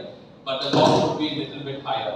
For example, now the inefficient 2 star fridge வாங்குறேன்னா it would consume less energy. Like it will consume less energy, more energy தான் consume பண்ணும். ஏன்னா அது பழைய இது ஆனா less priceல வாங்குவோம். Imagine like நான் வாங்குறேன், வாங்கும்போது காசு கம்மியா இருக்கு, நான் இன்ஸ்டால் பண்ணிடுறேன். ஆனா அந்த எனர்ஜி கன்சியூம் பண்ணிட்டே இருக்கு. நான் 10 years யூஸ் பண்ணப்போ what I'm paying for that electricity is more. If I buy a 5-star fridge and I keep it for 10 years, the cost of electricity which you use is far more better when you use this 5-star equipment or appliance. So initial cost would be higher, but eventually the amount of cost you are saving while using the electricity is lesser. So you could recommend Australia is another thing, like everyone have solar panels on their roof, but solar panels are pretty expensive there also. But what is Australian government provides incentives, like if யாராவது வீடு வாங்குறாங்கன்னா solar panel ஃப்ரீயாவே கொடுத்துருவாங்க. ஏன்னா நான் சொன்ன அந்த டக் curve இருக்குல்ல, electricity ஒரு வீட்டில் அந்த ஒரு 6 panel ஒரு 6 panel இருக்கு அப்படின்னா I need certain amount of electricity. Excess of electricity, you don't need to store it, you just plug it back to the current, like the wire which is coming outside, and you supply it back so that எல்லாருமே காமனா use பண்ணிப்பாங்க. Whatever you are supplying it back, you are getting paid by the government. Okay, so government no need to have like large scale solar farm, like 3 acre 4 acre na solar farm போடணும்னா it will cost me more for the government as well. So what Australian government is doing is over buying or building a house, they are giving free solar installation. So if you put in solar, government, you are also getting paid for your home. You are not using that much electricity from the grid. Like in coal burn பண்ணி current எடுக்கணும் இல்ல, solar peakல இருக்கும்போது நான் அதுல இருந்து current எடுத்துக்கிறேன். எனக்கு எக்ஸஸா இல்லாதத I'm giving it back to the government where other people are using, and somehow you are matching the supply and demand, right? So that's how developments are happening in the country. So that's how you can do, like if you are recommending something interior, like focusing on interior, like exterior also you can recommend solar panels for houses. Here it's like you can explain to them, you can do the math by yourself. இப்போ நான் solar panel வாங்குறேன் அப்படின்னா இவ்வளோ காசு கொடுத்து வாங்குறேன், ஆனால் இப்போ எனக்கு அந்த ரிட்டர்ன்ஸ் எவ்வளோ வரும் மக்களுக்கு வந்து like people are not that well aware how those intensives are, how intensive I can get and how it's profitable to me. You need to sit and explain to them. போடுங்க ஒரு சும்மா math, நான் இப்போ வந்து 10,000 ரூபாய் கொடுத்து ஒரு solar panel வாங்குறேன் அப்படின்னா நான் ஒரு 15 வருஷம் யூஸ் பண்றேன்னா அந்த 15 வருஷத்துல நான் எவ்வளவு எலக்ட்ரிசிட்டி பில் கட்டுவேன், நான் எவ்வளவு காசு அதுல சேமிக்கிறேன், பிளஸ் நான் வந்து எலக்ட்ரிசிட்டி பில் மாசம் மாசம் கட்டிட்டு இருந்தேன்னா அதுல எவ்வளவு சேமிக்கிறேன். If you do that math and explain it to people like interior people or whoever your customers are and give them the math that this much amount காசு சேமிக்கிறோம்னு சொன்னாலே போதும், நம்ம மக்கள் எல்லாருமே வாங்கிடுவாங்க. People would just go for it, right? So just give them the explanation. You can just take your half an hour. As everything is available in internet, you can recommend them that I can install this much solar panel, this how much returns you will get in the future, and all those fridge and all those things I said, right? Recommend like energy efficient fridges and appliances, and then give them like a general advice like don't use electricity, like switch off your things. It's been morally told to us from ages, like use less electricity. பக்கத்துல கடைக்கு போறோம்னா கூட நம்ம கார்ல பைக்ல தான் போறோம் மக்கள். Like I left like 5 years ago to Australia. அப்ப இருந்த கார்ஸுக்கும் இப்ப இருக்கிற கார்ஸ்க்கும் எல்லா வீட்லயும் ஒருத்தருக்கு ஒரு கார் வச்சுக்கிறாங்க, like 4 or 5 cars. What's the use of it? இங்க இருக்கிற டிராஃபிக்ல எல்லாரும் ஒண்ணா பண்றோம். மெட்ரோ இதெல்லாம் வருது, like people are doing some development, but still people should have in their mind, I can just walk and go. It's physically helpful for me and also for the environment. Why can't I just walk and go for the shops rather than taking a car or a bike? It's a personal thing. when you don't see the suffering, right? When you are in a comfort zone, everything is going around the world in a smooth way. But when you are getting affected by that, then that's the point where you want to step up and do something for the environment and for yourself, right? So you haven't hit that point yet. So when you are going for jobs and when things happen, right? When tsunamis and all those things comes up, at that point you will see, okay, I could do something better, which could help me and also my future. So that's what the sustainability is about and everything. And ma'am, okay. Last thing, so நான் sustainability பத்தி சொன்னேன். Like my recent work was in எல்லாரும் Olympics game கேள்விப்பட்டிருக்கீங்களா? Has everyone heard about Olympic games, right? But you don't know how much we just know gold medal and all those things are happening and people are playing sports. But for doing that event, there's so much emissions and energy are associated with that. So imagine like 4 million people coming together at one spot. How much waste is generated? How much energy you need? So all those bigger events, like worldwide, people are seeing that, and hosting is kind of a prestigious thing for countries. You want to show off how their country is, right? So that's what sustainability is about. IOC is the International Committee for Olympic Games. So they are the people who organize all those Olympic Games and stuff. So my recent research paper was about, so 2032 Olympic Games is going to happen in Brisbane where I stay. So people want to deliver, it's going to happen in 2032. So net zero நான் சொன்னேன்ல. So இப்போ நான் Olympic games எங்கேயாவது நடத்துறேன் அப்படின்னா நான் அதே கோல் தான் use பண்ணி பர்ன் பண்ண போறேன். So 2032 என்ன புதுசா பண்றாங்கன்னா, I don't want to use coal, I don't want to use oil, I want to use renewable energy to give a carbon like climate positive Olympic game. Climate positive Olympic game now. Now I'm using electricity and all those stuff, but I'm giving something to the environment. I'm doing something good for the environment. I'm not doing any harm to that. That's what is about climate positive. Climate negative na நான் emissions கொடுக்கிறேன்.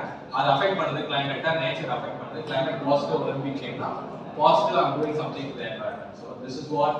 So recently Paris la நடந்துச்சு Olympic game. So these are number of spectators like 8 million people. அப்படினா பாத்துக்கோங்க 8 கோடி people நினைக்கிறேன். So 8 கோடி people னா எவ்வளவு பேர் நினைச்சுக்கோங்க. அவ்வளவு மக்கள் ஒரு இடத்துல கூடுறாங்க அப்படினா அவ்வளவு எனர்ஜி அவ்வளவு வேஸ்ட் ஜெனரேட் ஆகும். ஸோ அதனால தான் நம்பர் ஆஃப் ஸ்பெக்டேட்டர்ஸ் நீங்க பார்க்க எல்லாருமே லைக் கேம் பார்க்கணும் அப்படின்னு போறாங்க. So they have lot of energy and thing waste. There's another factor called carbon offset னு சொல்லுவாங்க. So imagine like bigger companies. நான் இங்க இருந்து பைக்ல ஒரு இடத்துக்கு போறேன், நான் இவ்வளவு கார்பன் யூஸ் பண்ணிட்டேன். ஆனா அந்த கார்பனை நான் இது பண்ணணும் அப்படின்னா நான் போய் வீட்டுல ஒரு செடி நட்டு வச்சேன்னா அந்த கார்பன் எனக்கு ஈக்குவல் ஆகும். ஆனா அந்த செடி மரமா வளரும், ஏன்னா அந்த கார்பன் அதுல நீங்க ஆஃப்செட் பண்றீங்க. நான் இந்த கோல் எடுக்கிறேன், அந்த கோல் வரதுக்கு காரணமா இருக்கிற ட்ரீயை நான் க்ரோ பண்றேன் அப்படின்னா அது ஒரு ஆஃப்செட். அதுதான் பிகர் கம்பெனிஸ், கூகுள், ஆப்பிள் எல்லா கம்பெனிஸ்லாம் இருக்காங்கன்னா ஆஃப்செட் தான் யூஸ் பண்றாங்க. But it's kind of whitewashing. நான் சொல்லுவேன் நான் இவ்வளவு எனர்ஜி யூஸ் பண்ணியிருக்கேன், ஆனா நான் ஒரு 300 மரம் நட்டு வச்சிருக்கேன் அப்படின்னு கம்பெனி சொல்லி கார்பன் நியூட்ரல்னு சொல்லிடுவாங்க. ஆனா அந்த 300 செடி வளர்ந்து மரம் ஆயிருக்கா அப்படின்றது ஒரு bigger question. So it's kind of a loophole for companies. They use it as for, they say it as greenwashing or white elephant. ஏதோ பெருசா மறைக்கிறதுன்னு சொல்லுவாங்க. ஸோ அதுதான் கம்பெனிஸ் யூஸ் பண்றாங்க, which is not an efficient way. So இதெல்லாம் தான் emissions வந்திருக்கு. So இப்போ என்னன்னா இப்போ ஒலிம்பிக் கமிட்டியே முடிவு பண்ணியிருக்காங்க, இந்த டெலிவர் பண்ற game should be more efficient in terms of construction, in terms of like நான் சொன்ன மாதிரி இப்போ ஒலிம்பிக் கேம் கட்டுறாங்கன்னா ஸ்டேடியம்லாம் கட்டுவாங்க, வீடுலாம் கட்டுவாங்க. So for that, how sufficient sustainable you can build those things or this thing. So this was my recent paper which one of my professors which was published. So where we found, I'll just go to the final result. So we had 3 scenarios. As I said, SDG la paathukola, like one factor would affect other factor சொல்லிட்டு. So இதுல எப்படின்னா இப்போ நான் நடக்கிறபடியே நடக்கட்டும், நான் எனக்கு outcome எப்படி இருக்குன்னு பார்த்தா it gives a poor sustainability in the first scenario, which is the short put scenario.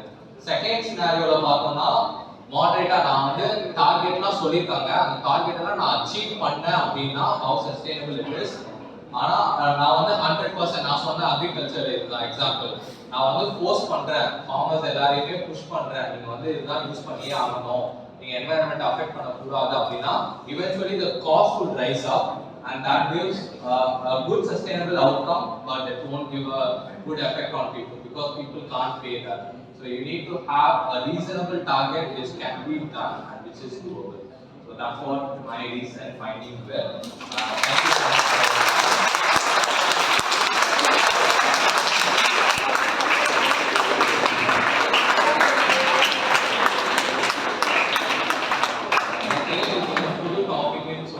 But this is what the future is about.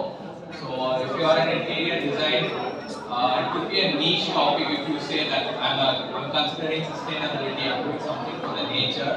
You can convince your customer to be a good thing for you also. Just keep in mind these things are happening now. Thank you.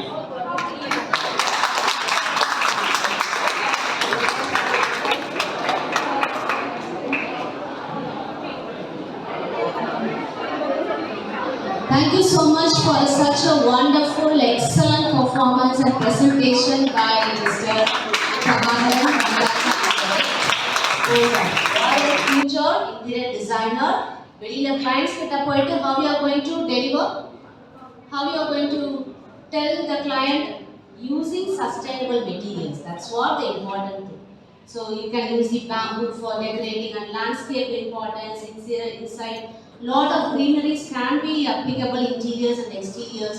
So we convey the importance of sustainable and convince the client to have a good energy, clean energy, green energy, always helpful. For your home also you can design in that way. Will you all do? Yes, ma'am. Okay, very few yes. Will you all do? Yes, ma'am. Thank you all, dear boys and girls. So now the session is taking over. And as we near the conclusion of this remarkable day, I take this opportunity to thank all the attendees from various colleges who have graced this seminar with their presence. To formally conclude this seminar, I invite Reema Tasneem from First MSc IDD to deliver the vote of thanks and acknowledge the contribution of everyone who made it even possible. Good afternoon everyone. As we come to the conclusion of this inspiring seminar on innovative approaches to sustainable development goals for a greener future, I, Reema Tasneem, would like to express my heartfelt gratitude to all those who have contributed to making this event a success. First and foremost, a huge thanks to our honorary correspondent sir for your continuous guidance and support, to our principal, dean and academic vice principal, your unwavering support and encouragement have been instrumental in making this seminar a reality. We are deeply grateful for your constant guidance. To Dr. V. Meena ma'am, our head of the department, we are grateful for your invaluable insight and dedication to the growth of the Department of Interior Design and Decor. A special thanks to our esteemed chief guest, Mr. Prabhakaran MS, for sharing your vast knowledge and expertise with us today. Your words have inspired us all to contribute towards a greener, more sustainable future. To our faculty members, staffs and students, thank you for your unwavering support and participation, which made today's seminar so impactful. Your presence and enthusiasm have truly elevated this gathering. Finally, I would like to express my deepest gratitude to all the students from the various colleges who have graced this seminar with their presence. Your participation has enriched the discussion and made today's event even more meaningful. Your involvement truly reflects the collaborative spirit that drives us towards achieving our sustainable goals.